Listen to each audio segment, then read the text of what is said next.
নমস্কার বন্ধুরা, রান্নার রং বাড়িতে সকল বন্ধুদের স্বাগত জানিয়ে আবারও ফিরে এসেছি আবার একটা নতুন রেসিপি নিয়ে। আজকের রেসিপিটা খুবই সহজ একটা রেসিপি। আজকে বানাবো চিকেনের ভর্তা। তো এইরকমভাবে চিকেনের ভর্তা দেখুন একবার বানিয়ে, সবার ভালো লাগবে।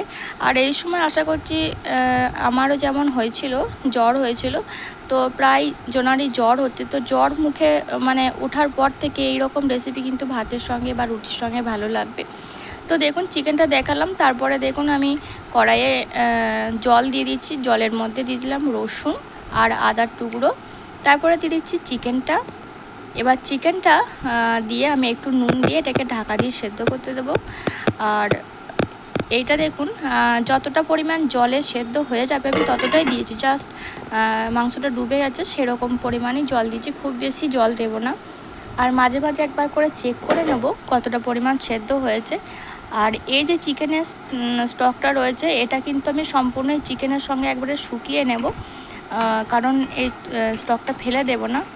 আর এর সঙ্গেই কিন্তু যে নুনটা দেবেন, সেই নুনটা পরিমাণ মতো দেবেন, কারণ নুনটা পুরোই চিকেনের মধ্যে ঢুকে যাবে।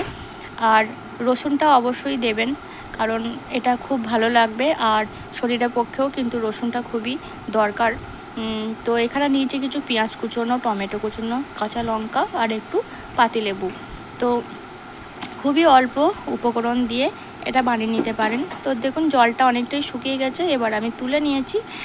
তো এবার আমি এই যে মাংসগুলো আছে এগুলো আমি একটু হাতে করে এই যে ছাড়িয়ে নিচ্ছি, আর যেগুলোতে বোন আছে সেগুলোতে আলাদা করে নিচ্ছি।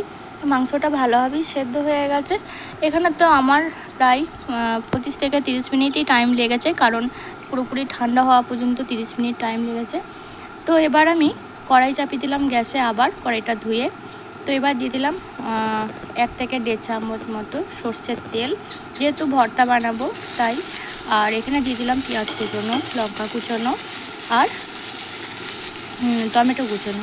জিরে ফোড়ন দিতে পারেন অপশনাল, বা শুকনো লঙ্কা দিতে পারেন। তো আমি এখানে ঝালের পরিমাণটা একটু কম রাখছি। আর বন্ধুরা, আপনারা ঝাল যদি খেতে চান এই কাঁচা লঙ্কাটা একটু থেতো করে দেবেন, তাহলে কিন্তু স্বাদ কিন্তু দ্বিগুণ বেড়ে যাবে, খেতেও ভালো লাগবে। তো একটু পেঁয়াজটা নেড়ে চেড়ে আমি দিয়ে দিচ্ছি চিকেনটা, সেদ্ধ করা চিকেনটা। আর চিকেনটা অবশ্যই একটু চেখে দেখে নেবেন কতটা পরিমাণ নুন হয়েছে, তারপরে নুন দেবেন। আমি যে পরিমাণ নুনটা দিয়েছি সেটা আমার চিকেনের একেবারে পারফেক্ট হয়েছে। আমি একবারে সব শেষে সামান্য একটু নুন ব্যবহার করব। আর এটা আমি কড়াইয়ে 2 থেকে 3 মিনিট মতো একটু নেড়ে নিলাম। তারপরে দিয়ে দিলাম আধখানা এই যে লেবুর রস, এখানে 2 চামচ মতো রস বেরিয়েছিল, তো দিয়ে দিলাম। তারপরে আমি এখানে আঁচ বন্ধ করে দিয়েছি। তারপরে একটু গোলমরিচ গুঁড়ো আর সামান্য একটু নুন দিয়ে নেড়ে চেড়ে এটা নামিয়ে নেব। তো এটা গরম ভাতে, রুটি, পরোটার সঙ্গে কিন্তু খুব ভালো লাগবে। তো চলুন এটা আমি নামিয়ে নিই। তো দেখুন এইভাবে আমি নিয়েছি। আমি তো আজকে গরম ভাতের সঙ্গে সার্ভ করব। তো বন্ধুরা, কেমন লাগলো এই চিকেন ভর্তাটা অবশ্যই জানাবেন। ভালো লাগলে লাইক করবেন, কমেন্ট করবেন, পাশে থাকবেন। আর অবশ্যই একবার ট্রাই করে দেখবেন, সবার মুখে লেগে থাকবে এই রেসিপিটি।